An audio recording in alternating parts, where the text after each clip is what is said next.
नमस्कार दोस्तों, city networks अपने चैनल माय सिटी के जरिए आपको शहर के उन आयोजनों की जानकारी देता है जो आपके लिए उपयोगी हो सकती है। फिर चाहे वो एजुकेशन से जुड़ी हो या फिर खेलकूद से, सामाजिक हो, धार्मिक हो या फिर सांस्कृतिक हो। तो देखिए आज आपके लिए क्या क्या है सिटी इनसाइड में।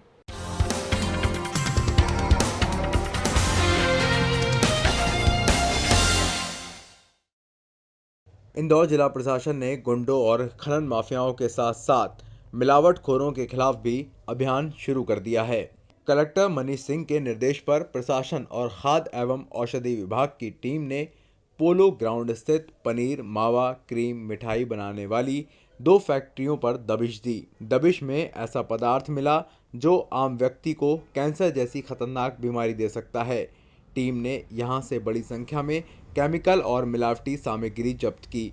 टीम ने सबसे पहले सदगुरु डेयरी और मायाराम डेयरी पर कार्रवाई की। यहां पर बड़ी अनियमितताएं मिली। फैक्ट्री परिसर में और बाहर गंदगी दिखाई दी। यहां पर दूध फाड़ने के लिए एसिटिक एसिड का इस्तेमाल किया जा रहा था। दोनों फैक्ट्रियों से करीब 70 लीटर कैन में भरा एसिटिक एसिड जब्त किया गया। ये एसिटिक एसिड स्वास्थ्य के लिए अत्यंत हानिकारक होता है, जिससे कैंसर जैसी खतरनाक बीमारी हो सकती है। एसिटिक एसिड, देखिए एसिड कोई भी हो, वो कंसनट्रेटेड एसिड तो खतरनाक होता ही है। इसको चूंकि खाने के पदार्थ में मिला रहे हैं और प्रतिबंधित है, तो उससे कई सारी बीमारियां हो सकती हैं। आदमी को पेट में जलन हो सकती है। एग्जैक्टली मैं उसका एक्सपर्ट नहीं हूं, लेकिन जैसा मुझे फूड सेफ्टी वाले अधिकारियों ने बताया कि ये स्वास्थ्य की दृष्टि से खतरनाक हो सकती है, इसलिए उनके खिलाफ कार्रवाई। मौके पर मौजूद अपर कलेक्टर अभय बेडेकर ने सभी खाद्य पदार्थों के नमूने लिए और एसिटिक एसिड सहित अन्य सामग्री को जब्त किया। इसके बाद दल पास में ही स्टैंडर्ड डेयरी पर कार्रवाई करने पहुंचा। दल ने यहां से 110 लीटर कंट्रोल का नीला केरोसिन जब्त किया। ये केरोसिन गरीबों को बांटा जाता है। माना जा रहा है कि कंट्रोल संचालकों की मिलीभगत से ये फैक्ट्रियों तक पहुंच गया। टीम को खास सामग्री तैयार करने वाली इन फैक्ट्रियों में गंदगी भी मिली। मामले में कलेक्टर मनीष सिंह ने कहा कि जनता के स्वास्थ्य से खिलवाड़ करने वालों को बख्शा नहीं जाएगा। उनके खिलाफ सख्त कार्रवाई की जाएगी। दोनों कारखानों के संचालकों के विरुद्ध रासुका लगाने के लिए प्रकरण प्रस्तुत करने के निर्देश दिए गए हैं।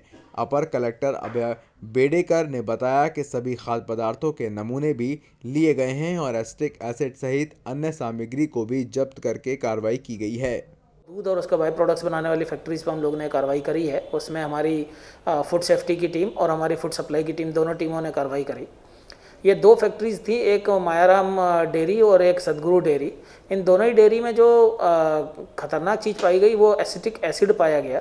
ये एसिड जो है प्रतिबंधित एसिड है, वहाँ पर नहीं होना चाहिए था इसको, और इससे उन लोग दूध को फाड़ कर दूध के बाई प्रोडक्ट्स बनाने में इसका यूज़ करते हैं। ये बेसिकली गलत है, क्योंकि दूध फाड़ने के लिए जो मैंने सेफ्टी, हमारे जो फूड सेफ्टी के अधिकारियों से बात की, तो उन्होंने मुझे ये बताया कि इन्हें एक रेंटन एंजाइम आता है, उससे दूध को फाड़ना चाहिए, परंतु पैसा और समय बचाने के लिए कि जिससे तेज़ी से दूध फट जाए, परंतु उससे जनता के स्वास्थ्य के साथ बहुत भारी खिलवाड़ हो सकता है। ये एक इतना कंसनट्रेटेड एसिड यूज़ करना वो भारी गलत है। और उसका लगभग 50 लीटर का कैन एक फैक्ट्री में पाया गया और एक फैक्ट्री में 20 लीटर पाया गया। ये दोनों ही चीज़ें आपत्तिजनक हैं, इसलिए उन दोनों के खिलाफ कठोर कार्रवाई करी है। हमने सारे सैंपल भरे हैं और उसमें रासुका लगाने के निर्देश भी कलेक्टर महोदय ने दिए हैं, तो रासुका की कार्रवाई भी उसमें की जाएगी। फैक्ट्री मालिक कौन है इसका?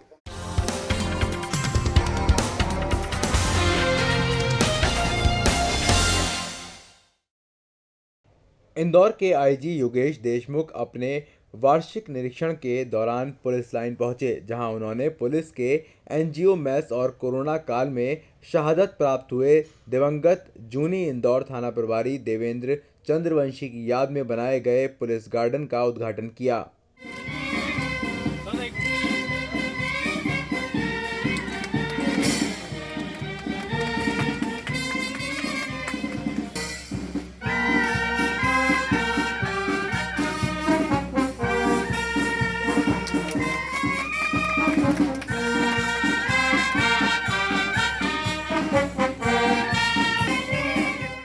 आईजी ने मौके पर मौजूद अधिकारियों से एनजीओ मेस से जुड़ी जानकारियां ली। साथ ही पुलिस लाइन में रह रहे परिवारजनों की सुविधाओं के बारे में पूछताछ की।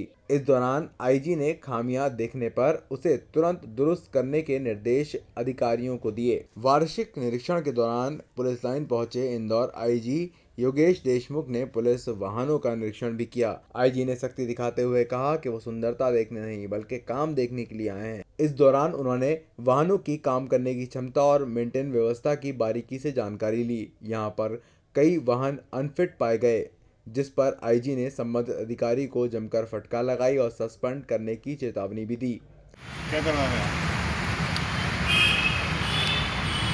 शोरूम में डिस्प्ले में बिकवाना है सर इसको। क्या करना है आपको? मैं इंस्पेक्शन करने आया हूँ। मैं जानना चाहता हूँ 2018 में 2 साल में ये कितनी चली गाड़ी, और फिर मैं कंपेयर करूँगा बाकी गाड़ियाँ कितनी चल रही हैं।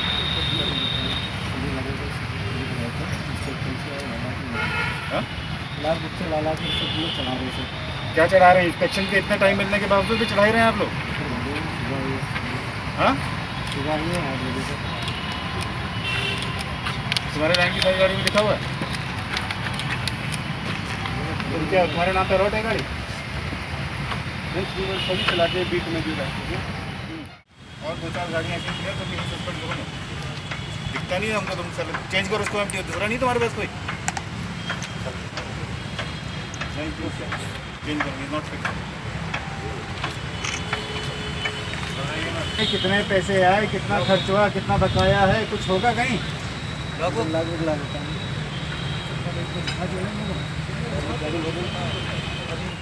वाहन निरीक्षण के दौरान वर्दी सही ढंग से नहीं पहनने पर कई पुलिसकर्मियों को भी आईजी ने फटकार लगाई।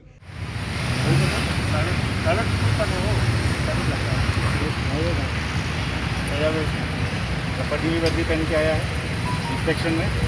है? क्या तुम ड्राइवर हो? क्या हो? ड्राइवर है?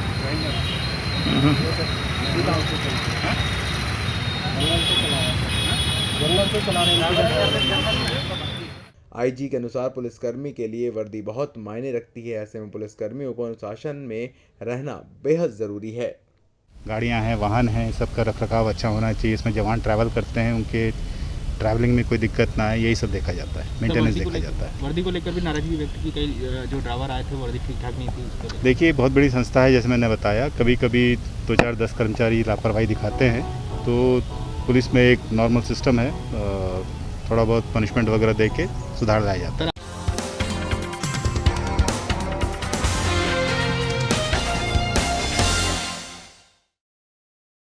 पुलिस निरीक्षण कार्यक्रम के दौरान पुलिस लाइन में पुलिस दरबार भी लगाया गया, जिसमें आईजी योगेश देशमुख, डीआईजी हरिनारायण चारी मिश्र, एसपी मुख्यालय सूरज वर्मा, एसपी पूर्व विजय खत्री, एसपी पश्चिम महेश चंद्र जैन सहित एडिशनल एसपी, सीएसपी, थाना प्रभारी व पुलिसकर्मी मौजूद रहे।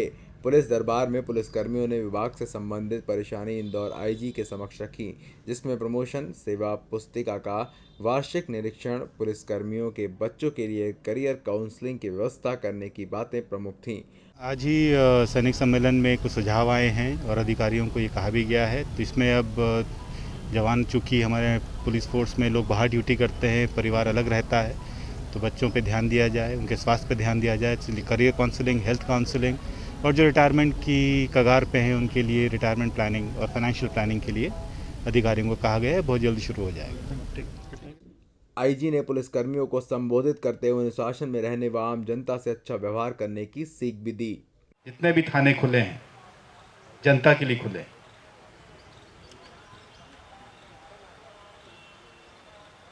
लेकिन जाने अनजाने इतने वर्षों में हमने अपनी कार्यप्रणाली ऐसी बना ली है जिसमें लोग हमसे दूरी बना के रखना चाहते हैं। मजबूरी हो, अति आवश्यक हो तो ही वो थाने आता है, जो कि एक तरीके से उचित भी है। छोटे मोटे विवादों में थानों पे नहीं आना चाहिए। समाज में जितने भी लोग हैं, बुजुर्ग लोग हैं, वो आपस में अपनी बातों को सुलझा लें, वो सबसे अच्छी चीज़ है। लेकिन अगर वो आना चाहता है थाने में तो निर्भीक होकर आए, ऐसी स्थिति तो नहीं दिखती। पुलिस दरबार के बाद मीडिया से चर्चा करते हुए आईजी योगेश देशमुख ने कहा कि 150 साल पुरानी संस्था में कुछ न कुछ खामियां तो रहती हैं, जिन्हें जल्द से जल्द दूर किया जाएगा। उसका मुख्य उद्देश्य यही है कि जो कमियां रह जाती हैं उसमें सुधार आए। तो ये सुधारात्मक ज़्यादा है, और सभी ऑफिसेज में, थानों में अधिकारियों के साथ चर्चा के साथ जो हमारे में कमियां रह गई उसको हम ठीक ठाक करते हैं, और डिसिप्लिन और मोटिवेशन को बढ़ाने के लिए, उत्साहवर्धन के लिए वार्षिक निरीक्षण होता है।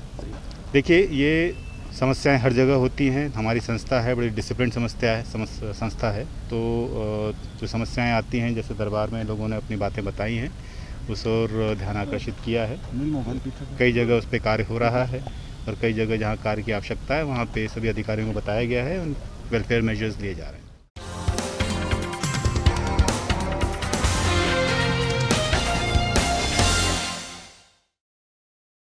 नगर निगम ने नई नीति के क्रियान्वयन के लिए प्लास्टिक निर्माताओं की नई जिम्मेदारी तय करने जा रहा है। इस नीति के तहत प्लास्टिक निर्माताओं और उत्पादकों को वेस्ट मटेरियल के प्रति न सिर्फ जवाबदार बनाया जाएगा, बल्कि इसके लिए उनसे निर्धारित शुल्क भी वसूला जाएगा। इसके लिए निगम की मंशा प्लास्टिक कचरे के निपटान से जुड़ी हुई है। यदि निर्माता प्लास्टिक वेस्ट के निपटान का सिस्टम स्थापित करने में सक्षम नहीं है, तो उन्हें निर्माता जिम्मेदारी संगठन यानी PRO की मदद लेनी होगी, जिसका नगर निगम के साथ समझौता होगा। नगर निगम कमिश्नर प्रतिभा पाल ने मंगलवार को PRO के साथ बैठक भी की।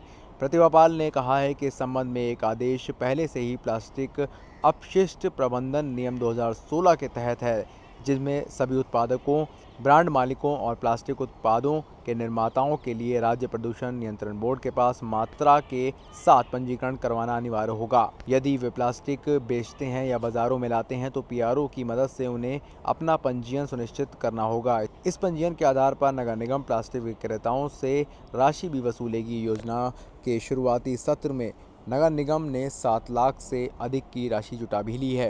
नगर निगम ने इस मसले पर प्लास्टिक विक्रय से जुड़ी सभी व्यापारियों को चिन्हित भी किया है। आज की जो बैठक है वो प्लास्टिक मैनेजमेंट रूल्स में एक EPR एक्सटेंडेड प्रोड्यूसर्स रिस्पॉन्सिबिलिटी एक मैकेनिज़्म है, जिसके तहत जितनी भी प्लास्टिक नगर निगम कलेक्ट कर रहा है, रिसाइकिल कर रहा है और फाइनली डिस्पोजल के लिए जो भी पे ऑफ कर रहा है, उसके लिए एक सिस्टम बनाया गया है जिसमें जितने भी प्रोड्यूसर्स हैं, मैन्युफैक्चरर हैं, उनसे ये राशि वसूल करनी चाहिए। बेसिकली इकोसिस्टम में प्लास्टिक जहाँ से आ रही है, ये ज़रूरी है कि जो प्लास्टिक इंड्यूस कर रहे हैं सिस्टम में, उन पर इसकी रिस्पॉन्सिबिलिटी फिक्स की जाए। तो इसके लिए यहाँ पर प्रोड्यूसर्स रिस्पॉन्सिबिलिटी ऑर्गेनाइजेशंस जो PRO बनाए गए हैं PCV के द्वारा, उनकी एक बैठक बुलाई गई थी। चूँकि ये बैठक दूसरी बार हुई थी, तो ये पूरी रिस्पॉन्सिबिलिटी के तहत 8 PRO ने इम्पैनलमेंट आज हुआ है, जिन्होंने IMC के साथ खुद को इम्पैनल किया है। और इसमें व्यवस्था ये रहेगी कि ये लोग 50 पैसे पर किलो के हिसाब से जो प्लास्टिक हम लोग रिसाइकिल करते हैं, सेग्रीगेट करते हैं, कलेक्ट करते हैं, उसकी राशि नगर निगम को देंगे। तो इस तरीके से जो 8 PRO यहाँ पर सिलेक्ट हुए हैं, इम्पैनल हुए हैं, पिछले ये कार्रवाई हम लोगों ने अक्टूबर में कर ली थी, तो आज का जो 1 महीने का कार्यकाल, ये समय पूरा हो गया है इस गतिविधि का। तो इसमें लगभग 7.5 लाख रुपए का जो राशि है वो नगर निगम को मिलेगी। बेसिकली ये राशि इसलिए मिल रही है कि नगर निगम जो पूरा इकोसिस्टम है उसमें आने वाले प्लास्टिक को कलेक्ट कर रहा है डोर टू डोर से, और सेग्रीगेट कर रहा है, रिसाइकिल कर रहा है। तो इस तरीके से ये मैकेनिज़्म बनाया गया है। आने वाले समय में ज़्यादा से ज़्यादा PRO को हम लोग रजिस्टर करेंगे, और जितना भी प्लास्टिक नगर निगम इंदौर रिसाइकलिंग के लेवल तक लेके जा रहा है, उस राशि का जो वसूली है या उस राशि की जो प्राप्ति है वो PRO के माध्यम से होगी, जो बेसिकली लास्ट में मैन्युफैक्चरर्स और प्रोड्यूसर्स पर लाइबल होगी।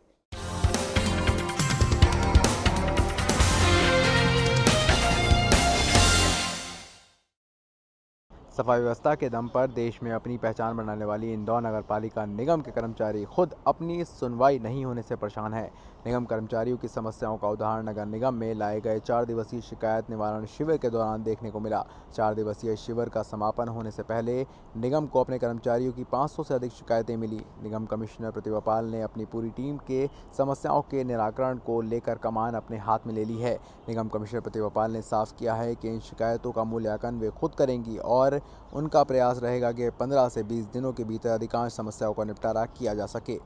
4 दिवसीय जो शिविर था, इसमें स्वास्थ्य स्थापना और सामान्य स्थापना के कई सारे प्रकरण, कई सारे हेड्स में लोगों के दावे और आवेदन प्राप्त हुए हैं। जो कर्मचारी टर्न अप हुए हैं उनकी संख्या कल तक लगभग 487 थी। आज चूंकि उसका आखिरी दिन है तो आज और लोग टर्न अप हुए हैं। आज के समापन के बाद हम लोगों ने 15 दिन का समय रखा है, जिसमें स्वास्थ्य स्थापना और स्थापना की पूरी टीम मिलकर प्रत्येक आवेदन पत्र की जाँच करेंगे और उन आवेदनों पर क्या कार्रवाई होनी है वो भी इंश्योर करेंगे। साथ ही साथ कुछ आवेदन ऐसे हो सकते हैं जो डिमांड नेचर के होंगे या जिनका नहीं निराकरण किया जा सकता, लेकिन हर एक आवेदन का का 100% डिस्पोजल होगा और संबंधित जो भी आवेदक हैं उनको सूचना दी जाएगी। जितने भी आवेदन ऐसे हैं जो अपात्र होने के कारण या अन्य किसी विषयों से उनको नहीं किया जाएगा, उनका प्रत्येक एक आवेदन का परीक्षण मैं स्वयं करूँगी। शिविर की समाप्ति के बाद निगम कमिश्नर प्रतिभा पाल ने लिखित शिकायतों को अपनी टेबल पर बुलवाया है। लंबे समय से टल रही शिकायतों को लेकर निगम कमिश्नर संबंधित अधिकारियों की भी चर्चा करेंगी।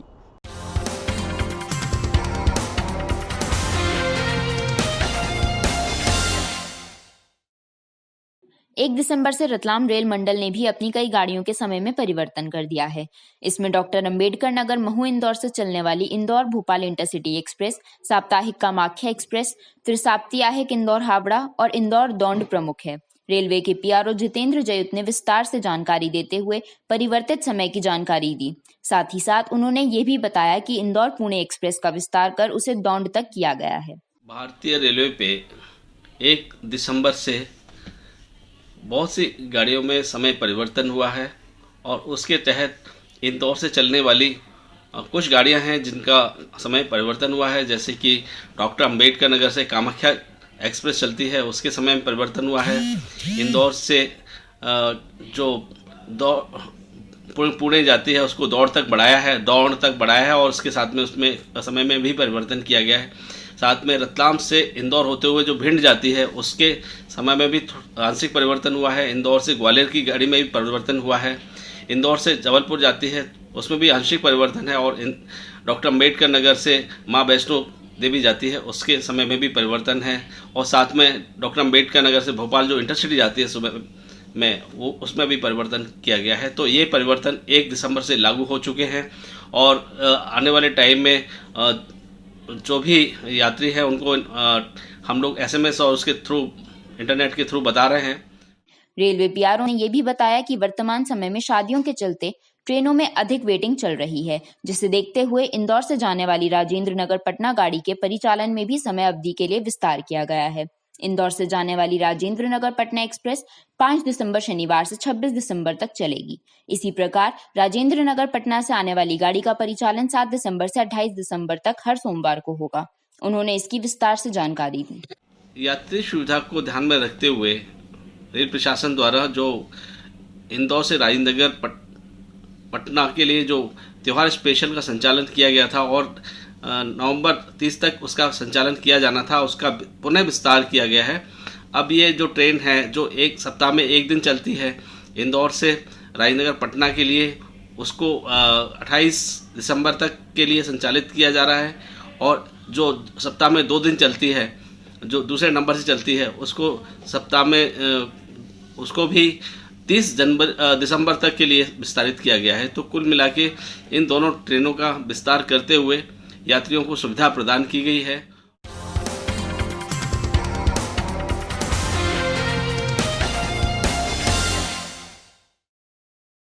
मक्सी झांसी ग्वालियर रेलखंड का विद्युतीकरण होने के बाद इस ट्रैक पर चलने वाली सभी स्पेशल ट्रेनों का संचालन अब विद्युत इंजन से शुरू हो गया है।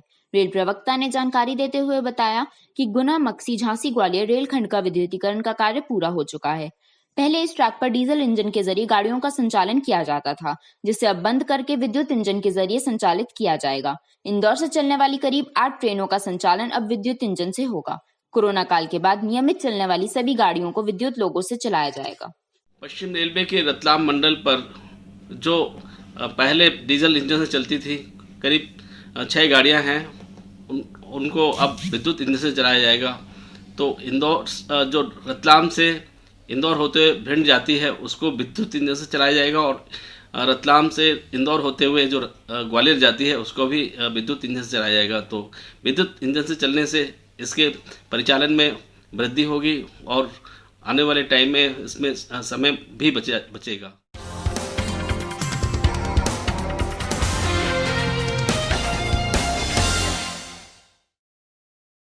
नगर पालिका निगम में पीएम आवास योजना के तहत आवासीय इकाइयों के निर्माण की प्रक्रिया तेज हो गई है।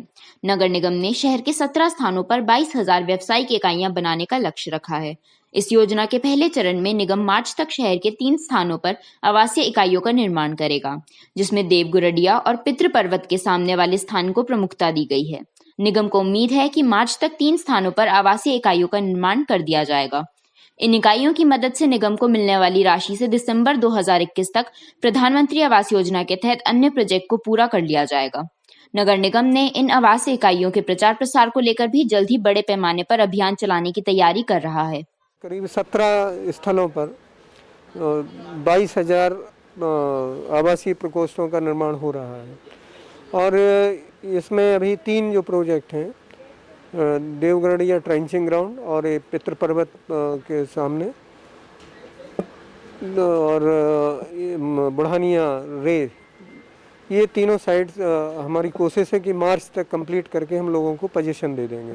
होली के पहले कोशिश करेंगे कि नए लोगों को आवासीय प्रकोष्ठ मिल सकें और अपना वो जीवन या बेहतर स्थिति में जी सकें। और जो दूसरी जो रिमेनिंग साइट्स हैं, जब हम 3 साइट्स का पोजीशन देंगे तो उससे फिर जो पैसा आएगा तो दूसरी साइट में भी जो है तेज़ी से काम होगा और इस साल 2021 के अंत तक हम लगभग 15,000 मकान बनाने की स्थिति में होंगे।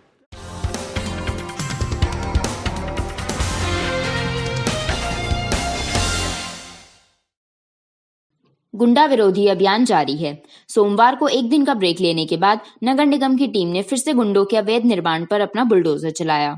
मंगलवार की सुबह एक बार फिर से निगम ने अपनी कार्रवाई को शुरू किया और बुलडोजर की मदद से अपराधियों के अवैध निर्माण को जमींदोज किया। निगम द्वारा चलाए जा रहे गुंडा विरोधी अभियान के तहत पहली कार्रवाई ग्वाला कॉलोनी स्थित रघुवीर सिंह सिकलीगर के अवैध निर्माण पर की गई। यहाँ निगम की टीम ने सुबह 8 बजे कार्रवाई शुरू कर दी थी।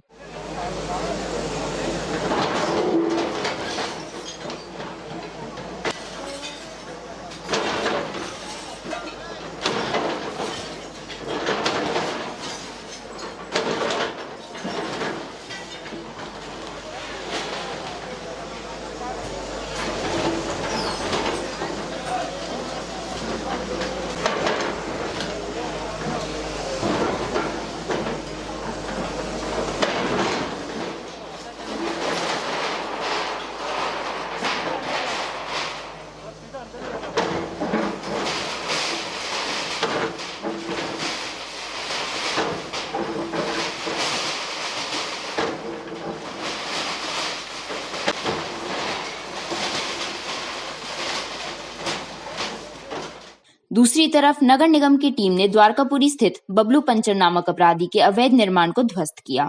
कार्रवाई के दौरान कई बार हंगामे के हालात भी बने, लेकिन पुलिस बल की मौजूदगी ने कार्रवाई में अड़चन नहीं आने दी। तो पिछले दिनों से जो कार्रवाई चल रही है उसी क्रम में आज हम लोग द्वारकापुरी थाना क्षेत्र में हैं। आज 2 कार्रवाइयाँ नियत थी, जिसमें से एक कार्रवाई तो हो चुकी है और जो रघुवीर सिकलीगर के खिलाफ थी उसके अवैध निर्माण को हमने तोड़ा है और ये दूसरी कार्रवाई है। अब देखिए, परिवार का विरोध तो होता है, स्वाभाविक रूप से परिवार का, मोहल्ले का, उसी पड़ोसियों का विवाद होता है, लेकिन उसको पर्याप्त पुलिस बल की वजह से हम लोगों ने शांतिपूर्वक उसको किया है। मौके पर मजिस्ट्रेट भी हैं और पर्याप्त पुलिस बल भी है और पर्याप्त रूप से नगर निगम की मशीनरी और नगर निगम के सारे कर्मचारी भी हैं।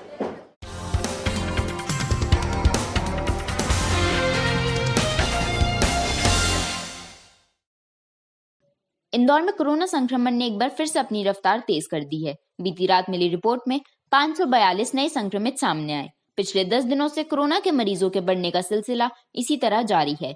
बढ़ोतरी भी ऐसी कि अब आंकड़ा 550 के नीचे नहीं आ रहा है। बीती रात मिले 542 संक्रमितों को मिलाकर इंदौर जिले में कोरोना पॉजिटिव मरीजों की कुल संख्या 42,691 हो गई है। उन्होंने बताया कि इंदौर जिले में कोरोना की वजह से अब तक 763 लोगों की जान जा चुकी है। अब तक जिले में 37,334 कोरोना पॉजिटिव मरीज स्वस्थ हो चुके हैं, जबकि 4,594 कोरोना मरीजों का अभी भी उपचार चल रहा है। इंदौर में अब तक 5,13,289 सैंपल टेस्ट किए जा चुके हैं। गौरतलब है कि वर्तमान समय शादी सीजन का होने के साथ ठंड का भी है। ऐसे में संक्रमण ने तेजी से पैर पसारना शुरू कर दिया है।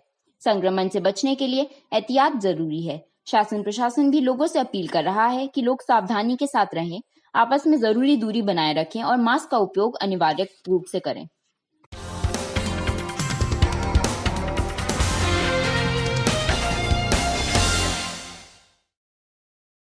कार्तिक मास की पूर्णिमा तिथि पर दीपदान करने का महत्व है। आमतौर पर इस दिन विशेष की संध्या के समय सरोवरों में दीपदान किया जाता है। माना जाता है कि ऐसा करने से परिवार में सुख, शांति और समृद्धि बनी रहती है। इसी भावना के साथ देव दीपावली पर इंदौर के केसर बाग रोड स्थित माता अहिल्या गौशाला पर दीपदान कार्यक्रम का आयोजन किया गया। गौशाला परिसर को आकर्षक रंगोली और हजारों दीपों की रोशनी से सजाया गया।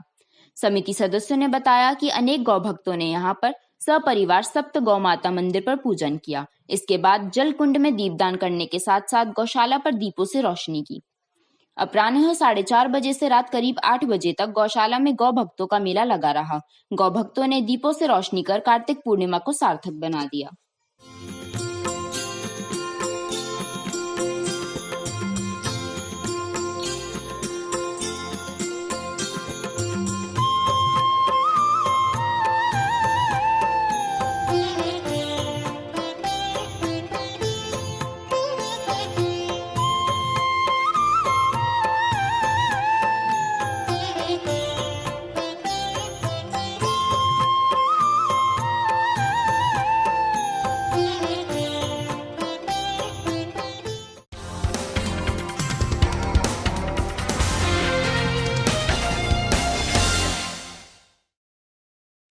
महाकालेश्वर ज्योतिर्लिंग के चारों ओर विस्तार की योजना को लेकर उज्जैन कलेक्टर आशीष सिंह ने समस्त विभागों की एक समीक्षा बैठक की। इस बैठक में उज्जैन नगर निगम के आयुक्त क्षितिज सिंघल, स्मार्ट सिटी के सीईओ जितेंद्र सिंह, उज्जैन विकास प्राधिकरण के सीईओ सुजान सिंह रावत एवं अन्य विभागों के अधिकारी मौजूद थे।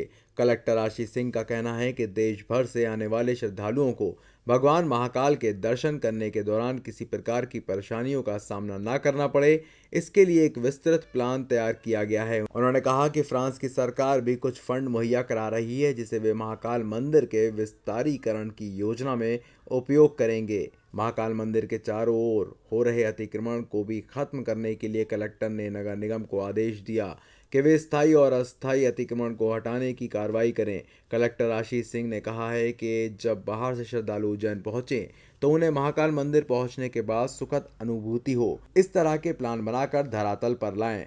उन्होंने कहा कि श्रद्धालु उज्जैन आए तो केवल भगवान महाकाल के दर्शन ना करें, भगवान महाकाल से जुड़ी हुई चीज़ों को भी महाकाल मंदिर प्रांगण के आसपास निहार सकें। इसके लिए स्मार्ट सिटी को उन्होंने मंदिर प्रांगण के चारों ओर विकास योजना को तय समय पर पूरा करने के निर्देश दिए। महाकाल मंदिर विकास योजना का हमारा जो प्रस्ताव है और जिस पे लगातार जनप्रतिनिधियों के माध्यम से बीच में संतों के भी हमको कुछ फीडबैक्स मिले थे, जिनके आधार पर जो प्लान बन रहा है उसकी आज समीक्षा की गई है और उसका जो द्वितीय चरण है उसकी हमको शुरुआत करनी है, जिसमें कि 80 करोड़ रुपए जो एक फ्रांस की सरकार है वो भी हमको इसमें प्रदान कर रही है सहायता के रूप में।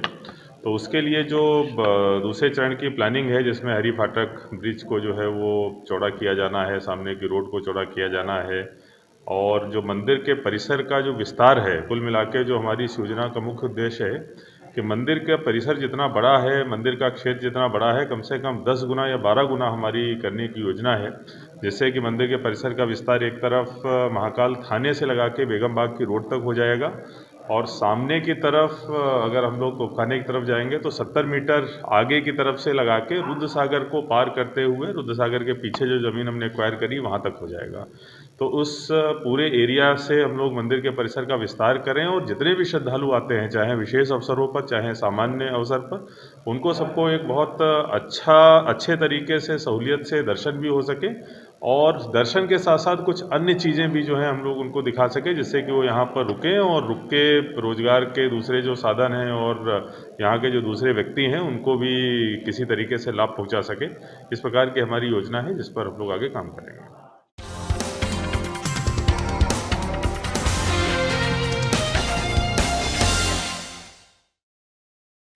तो ये था हमारा कार्यक्रम सिटी इनसाइट। सिटी इनसाइट पर हम शहर के सांस्कृतिक, धार्मिक, खेल से जुड़े आयोजनों की जानकारी आपको देते रहेंगे। नमस्कार।